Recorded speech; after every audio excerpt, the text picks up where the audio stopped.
आज हम दीवान गालिब की गज़ल नंबर 187 पढ़ने की कोशिश करेंगे। इसमें दो शेर हैं जो दीवान में पब्लिश किए गए हैं और दो शेर ऐसे हैं जो पब्लिश नहीं किए गए, लेकिन मैंने उनको चुना है पढ़ने के लिए क्योंकि मुझे काफ़ी अच्छे लगे। I think this ghazal is an exercise in image creation. Mirza Ghalib साहब एक मंज़र क्रिएट करते हैं, एक पिक्चर पेंट करते हैं आपकी आंखों के सामने, एक सीन डिस्क्राइब करते हैं लफ्ज़ों और इमेजरी को इस्तेमाल करके। जैसे कि बाहर का मौसम जा रहा है, आशिक अपने महबूब की बलाएं ले रहा है या उसकी नज़र उतार रहा है, और अगर आप इमेजिन करें तो वो आपको अपनी आंखों के सामने होता हुआ नज़र आ सकता है। तो आइए पहले शेरों को पढ़ते हैं, फिर इनको समझने की कोशिश करेंगे। एज ऑलवेज गज़ल का टेक्स्ट आपको वीडियो की डिस्क्रिप्शन में मिल जाएगा। तो कहते हैं कि सीमाब पुश्त गर्मिये आईना दे है हम, सीमाब पुश्त गर्मिये आईना दे है हम, हैरां किए हुए हैं दिले बेकरार के। आगोश गुल कुशुदा बराए विदा है, आगोश गुल कुशुदा बराए विदा है, ए अंदलीब चल की चले दिन बहार के। अगले दो शेर दीवान में पब्लिश नहीं किए गए।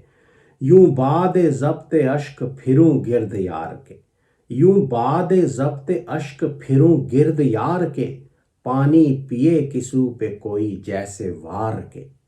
हम मश्क फ़िक्र वस्लो गमे हिज्र से असद, हम मश्क फ़िक्र वस्लो गमे हिज्र से असद, लायक नहीं रहे हैं गमे रोज़गार के।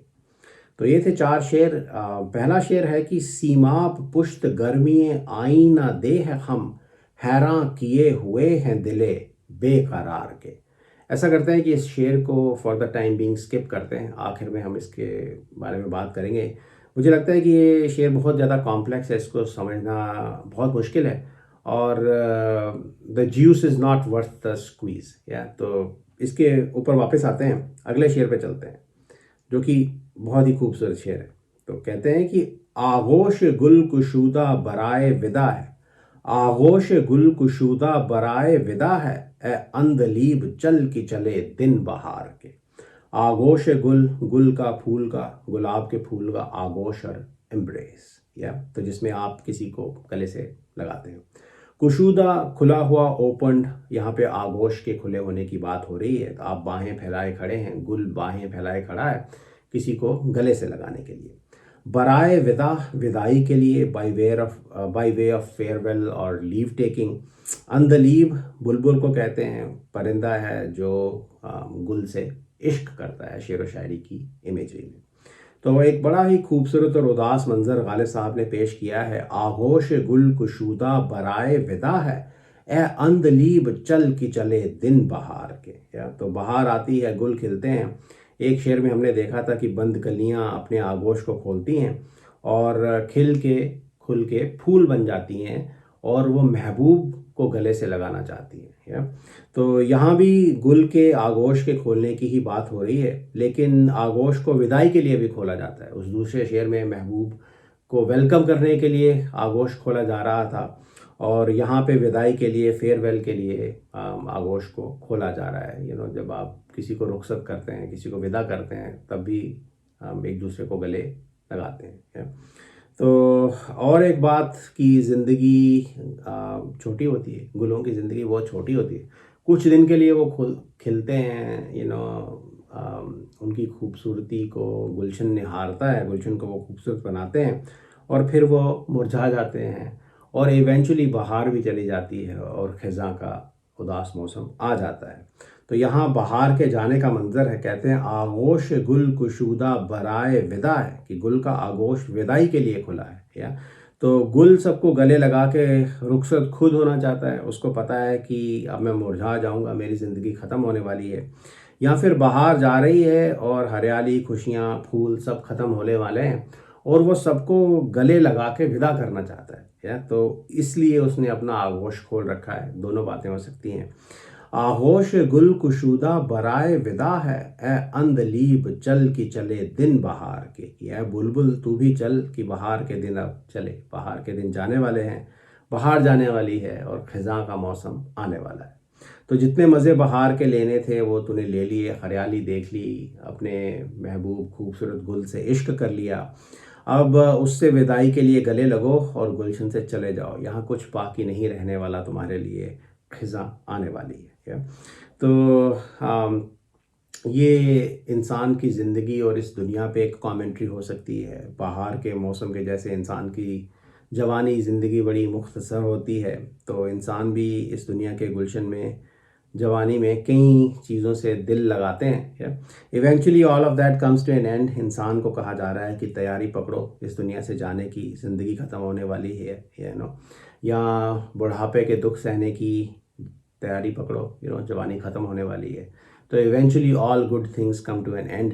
इस कॉन्सेप्ट पे एक कमेंट्री हो सकती है शेर के अंदर।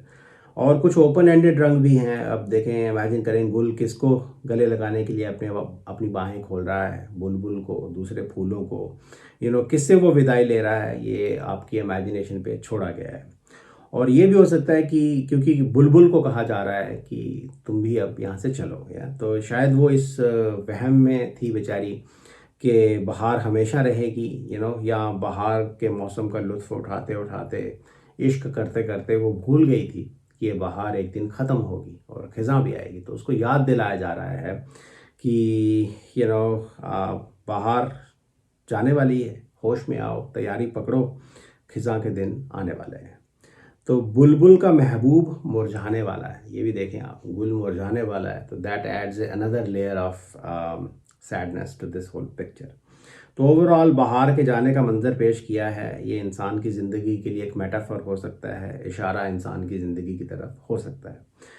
तो जैसा मैंने कहा, इट्स अ ब्यूटीफुल शेर, all good things come to an end, also a wake up call for people who tend to forget it. तो और दूसरा देखें कि आशिक और महबूब दोनों ही मरने वाले हैं, तो या दोनों की ही ज़िंदगी ख़त्म होने वाली है, या दोनों के लिए समथिंग इज़ एंडिंग, कुछ यहाँ पे ख़त्म हो रहा है। तो बहार का मौसम था, गुल खिले थे, गुल महबूब है, खूबसूरत महबूब है, जिससे ये अंदलीब, ये बुलबुल इश्क करती है। तो गुल जाने वाला है, तो एक अगर आप आशिक के पॉइंट ऑफ व्यू से देखें तो उसका महबूब इस दुनिया से जाने वाला है। और दूसरा ये कि अब अगर उसका महबूब चला गया तो आशिक ज़िंदा रह के क्या करेगा। तो जो कहा जा रहा है कि ए अंदलीब चल, तो ये भी हो सकता है कि गुल चला गया, अब तू ज़िंदा रह के क्या करेगी, तू भी यहाँ से चल। So this could be A final ending both for the lover and the beloved. Physical ending हो सकती है, सिंबॉलिक एंडिंग हो सकती है। तो इश्क करने का मौसम चला गया, अब दोनों ज़िंदा रह के क्या करेंगे, और स्पेशली बुलबुल ज़िंदा रह के क्या करेगी अगर उसका महबूब ही मुरझा गया, चला गया। तो ये सारे रंग देखें इसके अंदर है। कहते हैं, आगोश गुल कुशुदा बराए विदा है, ए अंदलीब चल की चले दिन बहार के। ये अगला शेर देखें, ये अनपब्लिश्ड है। कहते हैं, यूं बाद ज़ब्ते अश्क फिरूं गिर्द यार के, यूं बाद ज़ब्ते अश्क फिरूं गिर्द यार के, पानी पिए किसू पे कोई जैसे वार के। अश्क कहते हैं आंसुओं को, टीयर्स को, ज़ब्त सेल्फ कंट्रोल, आप चुपचाप गम सहते हैं, रोते नहीं हैं, कुछ शिकायत नहीं करते। बाद ज़ब्त अश्क, आंसुओं पे ज़ब्त, आंसुओं पे कंट्रोल रखने के बाद। गिर्द यार के महबूब के गिर्द, अराउंड द बिलवेड। वार के, देखें ये बड़ा ही एक खूबसूरत कल्चरल कॉन्टेक्स्ट है जो मिर्ज़ा गालिब साहब ने यहाँ पे इस्तेमाल किया है। हमारे वहाँ पे पानी वारने की रस्म है, जिसका मतलब यह है कि आप पानी किसी बर्तन में लेके किसी के इर्द गिर्द घूमते हैं। कोई ऐसा इंसान जिससे आप प्यार करते हैं, जिसकी आप इज़्ज़त करते हैं, उसकी आप नज़र उतारना चाहते हैं, या उसको किसी तरह की ब्लेसिंग, किसी तरह का आशीर्वाद देना चाहते हैं, उसकी बलाएं आप अपने सर लेना चाहते हैं, तो इसको सदका देना या सदका उतारना भी कहा जाता है। तो पानी लेके आप उस इंसान के इर्द गिर्द घूमते हैं और फिर एंड में उस पानी को पी लिया जाता है। तो उस पानी को आप पी लेते हैं, तो इफ़ेक्टिवली आपका मकसद ये है कि आप उसकी नज़र उतार रहे हैं, उसकी बलाएं अपने सर ले रहे हैं।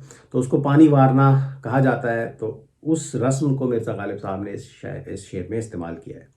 तो कहते हैं कि यूं बाद ज़ब्ते अश्क फिरूं गिर्द यार के, पानी पिए किसू पे कोई जैसे वार के। या आशिक का फ़र्ज़ है कि वो ज़ब्त रखे, या वो चुपचाप इश्क के गम सहे, महबूब के जुल्म सितम सहे, फिर भी महबूब से प्यार करता रहे, या हालांकि हमने देखा है गालिब साहब की शायरी में कि कई बार वो सेल्फ कंट्रोल खो बैठता है और चीखता पुकारता है, नाले करता है, लेकिन यहाँ पे ज़ब्त की, अपने आंसुओं को कंट्रोल में रखने की बात हो रही है।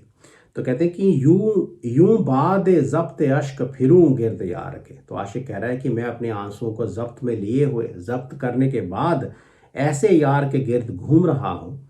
यूं बाद ज़ब्त अश्क फिरूं गिर्द यार के, पानी पिए किसू पे कोई जैसे वार के। जैसे कोई किसी पे पानी वार के पीता है, पहले यार के गिर्द घूम के उसका सदका उतार के पानी वार के, जैसे कोई पानी पीता है, वैसे मैं यार के गिर्द घूम रहा हूँ आंसुओं पे ज़ब्त किए हुए। क्या तो अब देखें कई रंग हैं इसके अंदर। ज़ब्त इश्क बड़ा इंटरेस्टिंग कॉन्सेप्ट है। वो दुखी है, महबूब से प्यार उसे नहीं मिलता, शायद महबूब ने उसके ऊपर जुल्म सितम भी ढाए हैं, और एक्सपेक्टेशन ये है कि वो चुपचाप जुल्म सहे, इसलिए वो आशिक का फ़र्ज़ निभाते हुए अपने आंसुओं पे ज़ब्त रखे हुए है। तो आंखें और दिल आंसुओं से भरे हुए हैं, मगर वो छलकने नहीं दे रहा उन आंसुओं को अपनी आंखों के अंदर ही उसने कंट्रोल करके रखा हुआ है। तो शायद रोने से महबूब नाराज़ हो जाएगा, ये हो सकता है। महबूब की रुसवाई होगी अगर उस सबके सामने वो रो पड़ा तो। इस वजह से वो कहता है कि बाद ज़ब्त अश्क फिरूं गिर्द यार के।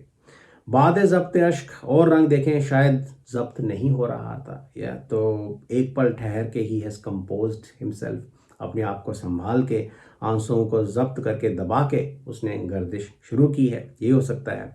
दुख के आंसू हैं, खुशी के आंसू भी हो सकते हैं, या तो महबूब को देख के वो खुशी से इमोशनल हो गया है, ये भी हो सकता है। तो पानी वारने के लिए किसी बर्तन में पानी लिया जाता है, एक बर्तन का इस्तेमाल किया जाता है। वो बर्तन इस शेर में उसकी अपनी आंखें हैं, जिसके अंदर वो आंसुओं को लेके घूम रहा है, जिसके अंदर वो पानी लेके घूम रहा है, जिससे कि वो महबूब का सदका उतारना चाहता है। या पानी पिए किसू पे कोई जैसे वार के, जैसा मैंने कहा आखिर में वार के पानी पी लिया जाता है, यहाँ वो अपने आंसुओं को खुद पी रहा है, अंदर ही अंदर वो अपने आंसुओं को पी ले रहा है। या तो चुपचाप दुख सहता है, आंसुओं को छलकने नहीं देता, दिखाता नहीं किसी को किस कदर वो दुखी है, अपने आंसुओं के घूंट वो खुद पी ले रहा है। क्या खूबसूरत कॉन्सेप्ट है। और महबूब की बलाएं ले रहा है। देखें खुद दुखी है, मगर महबूब के दिए हुए दुख वो अपने सर आंखों पे रखता है, क्योंकि सच्चा आशिक है, चाहता है कि मेरा महबूब चाहे जालिम ही क्यों ना हो, वो हमेशा सलामत रहे। तो ये सारे रंग देखें इस शेर के अंदर हैं। क्या खूबसूरत पिक्चर यहाँ पे पेंट की है। कहते हैं कि यूं बाद ज़ब्त अश्क फिरूं गिर्द यार के, पानी पिए किसू पे कोई जैसे वार के। ये अगला शेर देखें। कहते हैं कि हम मश्क फ़िक्र वस्लो गमे हिज्र से असद, हम मश्क फ़िक्र वस्लो गमे हिज्र से असद, लाइक नहीं रहे हैं गमे रोज़गार के। मश्क कहते हैं किसी काम को लगातार करना, मेहनत से किसी काम को करना, प्रैक्टिस ऑफ समथिंग। फ़िक्र ख्याल हो सकता है, चिंता हो सकती है। वस्ल मिलाप को कहते हैं, हिज्र जुदाई को कहते हैं। मश्क फ़िक्र वस्लो गमे हिज्र, तो यहाँ कहते हैं कि हम हमेशा मिलाप की फ़िक्र और जुदाई के गम के काम में लगे रहते हैं। या तो इसी काम में, इसी मश्क में लगे रहते हैं। यही हमारा कारोबार, यही हमारी मेहनत है। लाइक होना, किसी काम के लिए काबिल होना, टू बी फिट और क्वालिफाइड फॉर समथिंग। गमे रोज़गार, रोज़गार का गम, ग्रीफ ऑफ लाइवलीहुड, दुनिया के काम धंधे का गम। तो क्या खूबसूरत शेर है। कहते हैं कि हम मश्क फ़िक्र वस्लो गमे हिज्र से असद, लायक नहीं रहे हैं गमे रोज़गार के। तो इससे मिलते जुलते शेर हम देख चुके हैं। एक बड़ा मशहूर शेर है, इश्क ने गालिब निकम्मा कर दिया, वरना हम भी आदमी थे काम के। या तो ये शेर थोड़ा विटी है, लेकिन जो शेर अभी हम पढ़ रहे हैं, इस शेर का मूड थोड़ा अलग है, लेकिन इनका मतलब मिलता जुलता है। तो मतलब मीनिंग इनके मिलते जुलते हैं। तो कहते हैं हम मश्क फ़िक्र वस्लो गमे हिज्र से असद, कि ए असद, हम हमेशा विसाल के फ़िक्र, ख्याल या चिंता, और हिज्र के गम में ही मसरूफ़ रहते हैं। यही हमारी मेहनत है, काम है, कारोबार है। इसकी वजह से क्या हुआ है, लायक नहीं रहे हैं गमे रोज़गार के, हम रोज़गार के गम के काबिल ही नहीं रहे। तो गमे रोज़गार तब होता अगर आप दुनिया का कोई काम धंधा करते, कोई नौकरी करते, तो इसकी फिर आपको चिंता करनी करनी पड़ती, बिजनेस ट्रांजैक्शंस के साथ जो स्ट्रेस आता है, जो दुख आता है, वो आपको सहना पड़ता। तो कहते हैं हम उसके काबिल ही नहीं रहे। इफ़ेक्टिवली इश्क का कारोबार और महबूब के हिजर और विसाल के गम और फ़िक्र की वजह से हम किसी दुनिया के रोज़गार के काबिल ही नहीं रहे हैं। अब ऐसा क्यों हुआ है? वक्त ही नहीं है इश्क के गमों से कि रोज़गार का गम ढूंढने के लिए जाएं, काम धंधे में टाइम बिताएं। इसका हमारे पास वक्त ही नहीं है। इश्क में ही हम इतने मसरूफ़ हैं, इश्क के विसाल और हिजर की फ़िक्र में ही हम इतने मसरूफ़ रहते हैं। इश्क के गम में आशिक दीवाना हो गया है, पागल हो गया है। रोज़गार पे, नौकरी पे कोई उसको रखता ही नहीं, वो इसके काबिल ही नहीं रहा, ये हो सकता है। रोज़गार में मन ही नहीं लगता, हमेशा महबूब के बारे में सोचते रहते हैं, ये भी हो सकता है। इश्क के गम सहते सहते वो टूट चुका है, कमज़ोर हो चुका है और किसी काम, किसी और मेहनत, मश्क के वो काबिल ही नहीं रहा, ये भी हो सकता है। अब इससे एक और शेर मुझे याद आया, गम अगरचे जाँ गुसिल है प कहाँ बचें कि दिल है। गम अगरचे जाँ गुसिल है प कहाँ बचें कि दिल है, गम इश्क गर ना होता गम रोज़गार होता। तो इस शेर में गालिब साहब कहते हैं कि कोई ना कोई दुख तो हमारे दिल को लगा ही रहता, अगर गम इश्क नहीं होता तो गम रोज़गार होता। लेकिन ये जो प्रेजेंट शेर है, इसमें वो कह रहे हैं कि हम रोज़गार के गम के भी काबिल नहीं रहे। तो कहते हैं कि हम मश्क फ़िक्र वस्लो गमे हिजर से असद लायक नहीं रहे हैं गमे रोज़गार के। तो ये 3 शेर हमने पढ़ लिए। अब जो पहला शेर हमने स्किप कर दिया था उस पे जाते हैं। कहते हैं कि सीमाब पुश्त गर्मी आईना दे है हम, सीमाब पुश्त गर्मी आईना दे है हम, हैरान किए हुए हैं दिले बेकरार के। सीमाब कहते हैं पारे को, क्विक सिल्वर को, जिसको मरकरी भी कहा जाता है। तो आईना बनाने के लिए एक शीशे के पीछे सीमाब की, पारे की एक कोटिंग, एक लेयर लगाई जाती है, तो उससे एक आईना बनता है और फिर आप अपनी रिफ्लेक्शन उसके अंदर देख सकते हैं। पुश्त कहते हैं बैक को, पीठ को। पुश्त गर्मी देने का लिटरल मीनिंग ये है कि पीठ को गर्म करना, लेकिन ये एक ईडियम है बैक सपोर्ट प्रोवाइड करने के लिए जो इस्तेमाल किया जाता है। तो किसी की आप मदद कर रहे हैं, किसी को कोई किसी तरह की सपोर्ट आप दे रहे हैं, उसको पुश्त गर्मी देना कह सकते हैं। पुश्त गर्मी आईना, आईने की पुश्त गर्मी, back support of the mirror, जो कि पारा या सीमाब यहाँ पे दे रहा है। या तो सीमाब मदद से, सपोर्ट से एक आईने को आईना बनाता है। इफेक्टिवली सीमाब आईने को पुश्त गर्मी देता है। हैरान होना, टू बी अमेज्ड, हम पहले भी देख चुके हैं कि महबूब की खूबसूरती को देख के आशिक हैरान हो जाता है। ही इज़ अमेज्ड, राइट, अपना आप वो महबूब के खूबसूरत चेहरे को देख के खो बैठता है, उसकी ज़बान से कोई लफ्ज़ नहीं निकलते। या और एक टुक महबूब को देखता रह जाता है, उसको निहारता रह जाता है। या तो लवर बिकम्स स्पीचलेस और पेट्रीफाइड और स्ट्यूपीफाइड, या with amazement upon seeing the beloved, इस सेंस में हैरान होना इस्तेमाल किया जाता है।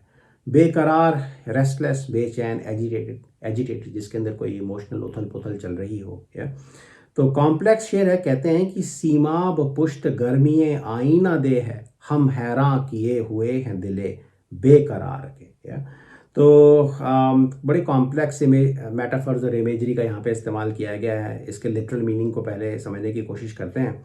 सीमाब पुश्त, एक्सक्यूज मी, सीमाब पुश्त गर्मी आईना दे है हम। तो कहते हैं कि सीमाब आईने को बैक सपोर्ट, पुश्त गर्मी देता है और आईने की मदद करता है आईना बनने के लिए। और हम सीमाब पुश्त गर्मी आईना दे है हम, हैरान किए हुए हैं दिले बेकरार के। तो आशिक कह रहा है कि हम अपने बेकरार दिल के हैरान किए हुए हैं। जिस तरह सीमाब आईने को बनाता है, उसी तरह हमारा बेकरार दिल हमें महबूब की खूबसूरती के सामने हैरान बनाता है, हैरत की स्टेट में पहुंचा देता है।